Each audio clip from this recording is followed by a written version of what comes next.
kalderong may kumukulong sabaw. Pagkatapos ay tumakbo siya palayo at hindi na muling bumalik.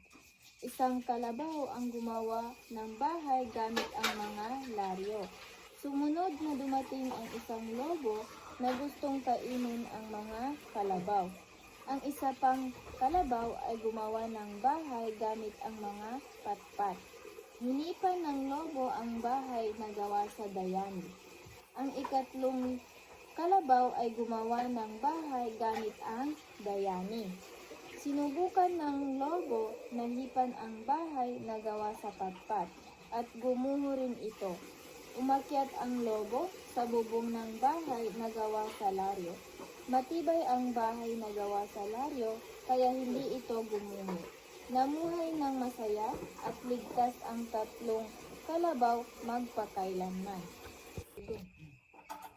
Ilang salita sa palagay mo ang matatandaan mo? 5. Ano ang kailangan mong gawin upang matandaan ang mga salita? Pagkinig ng mabuti at tumingin sa nagsasalita. Magaling ka ba sa pag-alala? Oo. Natatandaan ko ang aking mga laruan. Ano ang mga laruan mo? Badminton, jackstone, tagu-taguan, bike, habul-habulan. Nahulog ang lobo sa tsimeneya at bumagsak sa isang kalderong may kumukulong sabaw.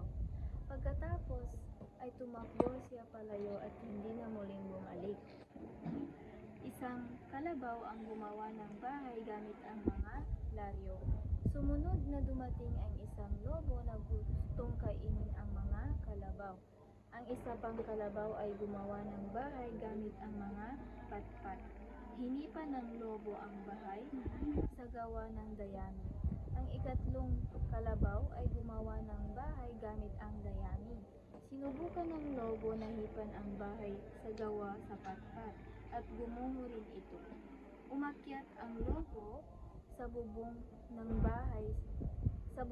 bahay na gawa sa laryo. Matibay ang bahay na gawa sa laryo kaya hindi ito gumuho. Namuhay ng masaya at ligtas ang tatlong kalabaw magpakailan.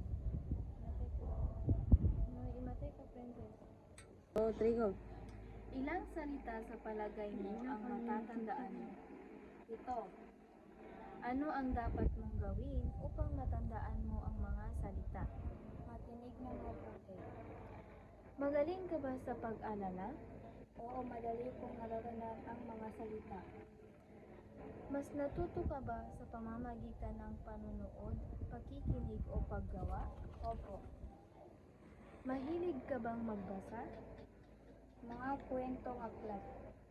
Ano ang binabasa mo sa paaralan?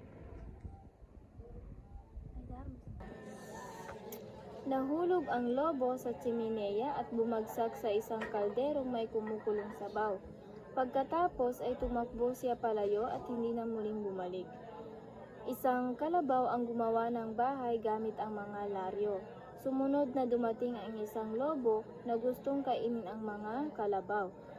Ang isa pang kalabaw ay gumawa ng bahay gamit ang mga patpat.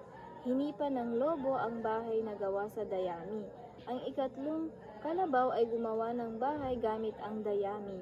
Sinubukan ng lobo na hipan ang mga bahay na gawa sa patpat at gumuho rin ito. Umakyat ang lobo sa bubong ng bahay na gawa sa laryo. Matibay ang mga bahay na gawa sa laryo kaya hindi ito gumuho. Namuhay ng masaya at ligtas ang tatlong kalabaw magpakailanman. Ilang salita sa palagay mo ang matatandaan mo? 10. Ano ang dapat mong gawin upang matandaan mo ang mga salita? Magkinig ng mabuti. Magaling ka ba sa pag-alala? Oo, madali kong natatandaan ang mga salita. Mas natuto ka ba sa pamamagitan ng panunood, pakikinig o paggawa? Opo.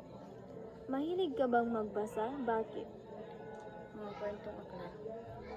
Ano ang binabasa mo sa paaralan? Oo, mga comics. Nagbabasa ka rin ba kapag wala sa paaralan? Oo, upang matuto sa iba pang salita. Mahalaga ba ang pagbasa? Nagtatanong ako at minsan tumitingin sa larawan.